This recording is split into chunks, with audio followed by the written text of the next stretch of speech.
This looks comfy. Today, we've got 10 things we've learned about wildlife photography that you haven't seen on any other YouTube channel.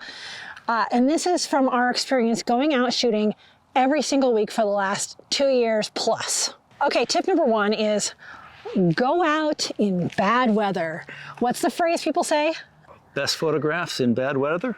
Yeah, exactly. So we have found that ourselves. The times where you're like, I don't want to go out there, go out there. Yeah. So if you saw our video where we're up in the fall colors here in the Rockies, and it was starting to rain, and we almost packed it in. Yep. And instead we walked down a trail and got wet, and it was awesome. Yeah? Yes. The leaves were saturated. Yeah, it was beautiful photographs. There was one time we went out, we saw a video on being above the clouds. We had to go through actually a little really stormy squall until we got above the clouds. And then it's just a phenomenal sunrise over the clouds. That was so great. We almost didn't go that day either because we thought, well, what if it's stormy all the way up in the mountains? And it wasn't, and it was amazing. Yes. Yeah. So definitely, that's our first piece of advice is go out in bad weather. Get what gear you need for yourself and for your camera and just go. Yep. Yeah, even when you don't feel like it. Go out to the same spot over and over. We have some spots that we go to quite often. Yes. And you get to see those areas in different times of the year, different types of animals migrating through. Well, sometimes, where animals are migrating through, or even, well, you got to know that the animals are going to be there one way or another. True. So we'll talk about that a little bit later. But by keep going back, you get to see all kinds of different animal behaviors, different lights. You get to play with composition, different parts of the season. Right, especially things that are within an hour of your house, I would say, because composition is not something that I think we think of a ton as wildlife photographers. Obviously we do, but if we can pre-visualize that at all, like here, there's all these cool kind of dead trees that birds like to perch on. Right now there's no birds out here. So this is a great time to kind of circle around. We're not disturbing anyone or any birds and really see, okay, where is the good comp? And so instead of just reacting when we show up. And also, if you keep seeing the same creatures in the same settings, you can actually learn to anticipate behaviors rather than waiting for something surprising to happen. Yeah, definitely go out to the same spot over and over. Don't think you have to go to somewhere new every day. If you just want to get out and go to a spot you know. You'd be surprised. Oh, this one I was thinking, photograph the common critters. I was kind of thinking this because I was stuck inside with kind of a cold last week, but it was a kind of a cool day. There was all these little robins in the yard. And so I thought, what the heck, the light was amazing. So I practiced my photography on the little robins and on the blue jays. Yep. We have a lot of blue jays in our backyard, so I practice with where do I want to put the GoPro? What angle would be fun? What does the light look like? Can I get them in flight? If you could get these little common birds in flight, then when you see something rare, you'll be ready. You'll know how to pick up this big camera and just bam, there it is. I was saying the other day, we don't see that many kestrels anymore. And so if I were to see a kestrel land right now, because I was photographing all these common birds all the time, I would have a better chance of getting a photo of that kestrel. Yeah, and you become more familiar with the settings on your camera, what you want under various conditions. Yeah. It gets back to the old saw of practice, practice, practice. Yeah. You simply cannot practice enough. Exactly. And then you'll get the really surprising shots that you wouldn't have thought you could have gotten, or you wouldn't have gotten if you hadn't been practicing. The ones where your friends and neighbors just go, wow, how'd you do that? Yeah, even small things like squirrels, anything else, crows. I have this thing, I want to get a really good picture of a crow. And you're like, well, crows are everywhere. But do you have a good picture of one? And, and kind of in line with all of these wildlife tips is be respectful of animals and their environment. There's a lot of chatter about, okay, don't tell people where some animals are, because we know we're going to love them to death. We're going to trample that area potentially. I can't tell you how many times we've been up in Rocky. You know, people basically run up to a moose or an elk. How dumb is that? Yeah. During certain times of the year, we know a lot of birds love to sit on this tree right here, and we would never come this close to them. We go way over there and we put our long lens on. We're not going to trample off trail, especially like when you go up in Rocky, there's some tundra that will take decades, if not centuries to regrow. And it's just sad to see that. Like, you don't need to trample that. So kind of like when you go out to those common areas, know where you can be that's not disturbing them. Don't just run up to something. But, you know, some birds are getting threatened, like the prairie chickens. There's hardly any of them. Yeah. So when you're going out there, be extra respectful of them. Yeah. The goal really is to have these critters around for yourself and for your children and basically forever. And if you keep disturbing them, upsetting them, they go away. I think we should do this one next. Learn animal behavior, locations, and migration. So, you know, that kind of goes along with this. Like, we talked about this a little bit, but there's a lot of ways you can learn about animals without even going out. So if you know that it's December now and you want to go see like the migrating sandhill cranes, well, go read some books, watch some videos, go to the Crane Trust website and learn about what is going to happen when you go out there. Learn about their behavior, learn their migration patterns. You know, learn elk rut. We learn so much about that just online before we even go out. There are so many great books.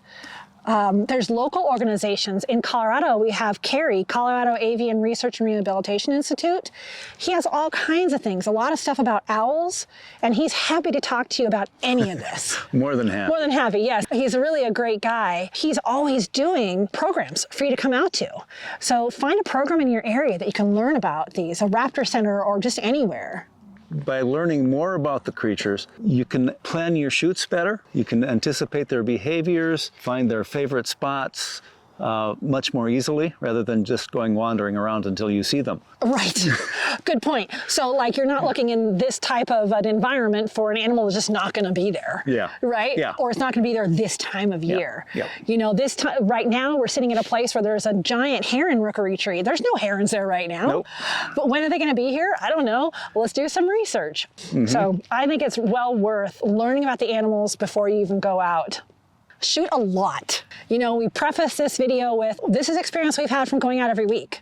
And we've learned all this by actually hands-on. It's awesome that you're watching this video. Thank you very much. Remember to like this? Yeah? Push the like button.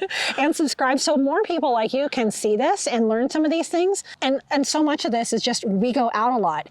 And part of the reason we started this channel at all was because we realized we were missing opportunities. We were just sitting at home going, what should we do today? And this channel makes us go out more often. Yes. Yes, and really be thoughtful about it. It gives a larger variety to what we're shooting. Oh, yeah. Some of us just basically shoot to shoot. Get out, like the camera. So you go out and you just shoot at whatever you want. I go through phases like that. And if you do much photography, you know somebody who basically has their camera in their car. They shoot everywhere. Everywhere. And those generally are really good photographers, and they get some really interesting shots because they're in the right place at the right time with the right experience and equipment. Yeah, you used to carry your camera in the car. Yeah. And you got some great pictures on your way to work. Yep. Yeah. I used to commute over 60 miles every day on I-25. Amazing sunsets and sunrises along there. So. Yeah, I had a friend once years ago that had her camera gear in a cooler in her car, so she could take it around most of the year, and it just looked like some ratty old cooler in the back of her car. So I thought that was genius. So get out and shoot a lot. And then while you're out there, another tip is to experiment with your settings. Oh my gosh, these cameras, I don't know, there's 1.2 million. No, I'm kidding. Just focus settings alone. So you have single point, but you have also single point tracking. You have zone, you have large point. There's all these different focusing functions. And it's very frustrating if you don't go out but every couple months to go, oh no, I thought I was going to see like an elk today, and instead I saw a little kestrel. Now I don't remember how to change my settings. So mess with those settings, and that's just one thing. Like I shoot all manual all the time, but every once in a while I think, okay, what is auto ISO going to do for me? What is shutter priority going to do? Auto white balance. What else can I mess around with on my camera? What do you think? These are computers that happen to have a camera connected to them. Good point. Okay. Shooting manual is really nice a lot of the times. One of the problems I run into is, especially with the 200 to 600 lens, is I'll get down to shutter speeds of 400ths of a second, 250ths of a second. Shutter priority takes care of that. It keeps me up around 1,000 to 1,200 when I'm shooting birds. One of the things I'm looking at now is I want to play with the, I don't know what it's called, manual assist, where the camera will do an autofocus on it and then let you manually tweak it. Oh, nice. Which is really, really nice, especially for, I'm thinking for birds that are in bushes, in the wilderness areas, trees, where the branches are always getting in the way. What I do at this point is switch to manual right away, just to get in between the bushes. Oh. There's a couple other techniques you can do. You can go to a small autofocus point. Yeah. And that'll help sometimes, but not always. No, you're right. Not always. So. Yeah, I was just trying to focus on an eagle the other day through some grasses, and even doing the small point, single point focus, it just couldn't get through. So I should have just switched it over to manual. I didn't even think about that when I was out. Yeah, good point. Another nice setting I found recently is with the Sonys, you can set it up to take a number of shots, 5 or 10 shots in quick sequence automatically. Okay, so when you're dealing with a bird that, say it's just sitting there and you're going to want to get the moment of flight when it takes to flight, you can hit that and it'll get 5 or 10 frames as it takes off. Right, so we just filmed a video about a bunch of things, pros and cons of using my Sony A1 for the first year. It's up if you want to watch it. And some of that stuff I haven't even looked into. I didn't know that was a thing. Oh my gosh, I need to try those things. Yeah, the manual for the A7R4 is like 1/2 inch thick. So, yikes. Yeah, like I say, computers with a camera attached. Pretty much. Find a photo buddy. Oh my gosh. I learned this a long time ago. Now, we're lucky that we're both photographers. That's one of the first conversations we ever had. When we very first met, we were talking about, how we love to photograph. And I mean, here we are today. Yep. But a lot of people don't have loved ones who care about photography and want to sit out there for hours looking at an owl or, drive up into the mountains for a chance to see a moose. But find somebody who would. I find camera clubs are awesome for that, and other camera meetup groups. But also I was thinking, I know some couples who their spouse wants some quiet time, like maybe they want to read or knit, and this would be a perfect thing for them. They can sit there and do that quietly while you're doing your thing. I think having a photo buddy, number one, it gets you out there shooting more like we talked about, and finding new places, and you get to hang out with someone. And sharing ideas on your photographs and seeing what other people think about how they approach photography, and you actually end up improving your photography a lot just by sharing ideas. Oh my gosh, that's so true. Like 20 so years ago, I was in a camera club in the Portland area, and oh my gosh, my photography improved quickly. Yep. Very quickly, because I had all this amazing feedback and people who had all this other experience. And it was so great. So find a photo buddy. That's one of my tips. Here's one, Steve. Print your photos. We have one of those big Canon printers, and Steve is always printing photos, and I print photos for my client work, and I print some for around the house, but a lot of them I just kind of share online. I do this for fun a little bit. Tell me why we should print our photos. I could preach for a long time on this, but the biggest thing are I can work on the computer screen, getting my photo to look just right, and I'll print it out and I'll immediately see some things flaws in there that I'd never thought about looking for. So it just gives you a very different perspective on the photograph that you're doing. But my big thing about printing photographs is you take a photograph, you got it on your little computer screen or even a big screen, the 30-inch or 40-inch screen, yeah, it looks nice, it looks great. But you print that sucker out on a 20 by 30 or a 30 by 40 print, the emotional impact of that is just amazing. It is. Yeah, you got to do it. And then, also different substrates. Like we have yeah. a pano that Steve did that we printed on metal. Oh, it just gives that a different richness to it. Yes. And it different, it's just different. We are working on putting some prints up in our CattailChronicles.com shop. We have some in the DenverCool.com shop. So if you want to take a look at some of the blogs that he's written on Cattail Chronicles, those are on a screen, of course, but definitely consider printing your work. Yes, for sure. You'll appreciate it much more, in my opinion. And it just brings a smile to your face when you walk in. It's like, the picture's worth 1,000 words. Like we had a whole bunch of our pictures printed for our wedding reception kind of open house that we did.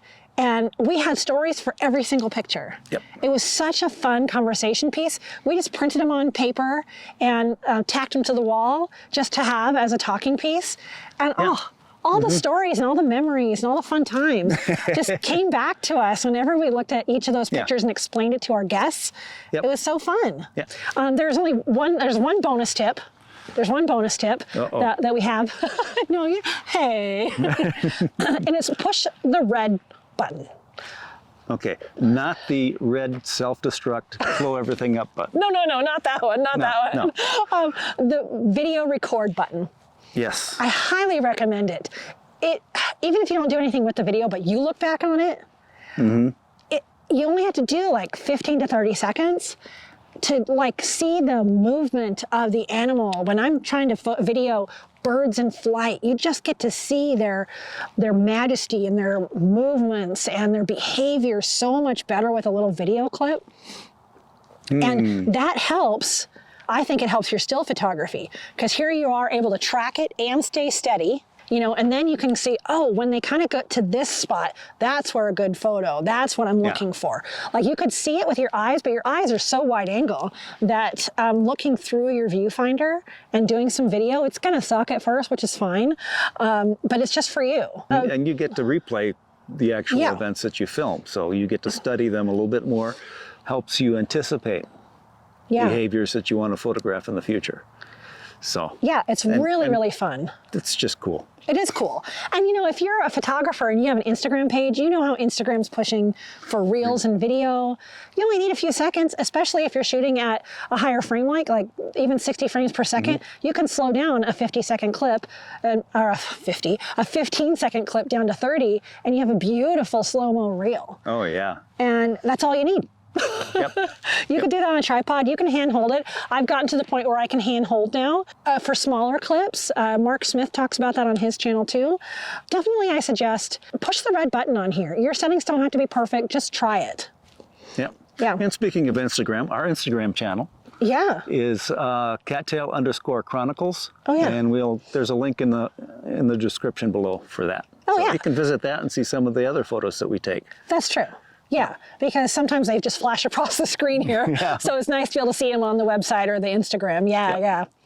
So that's what we have learned about wildlife photography, going out nearly every single week for 2+ years, just getting out there. So I hope all these tips helped you and inspired you to get out and catch that fever of like, woohoo, I want to photograph something today, just something. And whether it's your backyard or on a trip, it doesn't matter. Like it's amazing just to get out with your camera.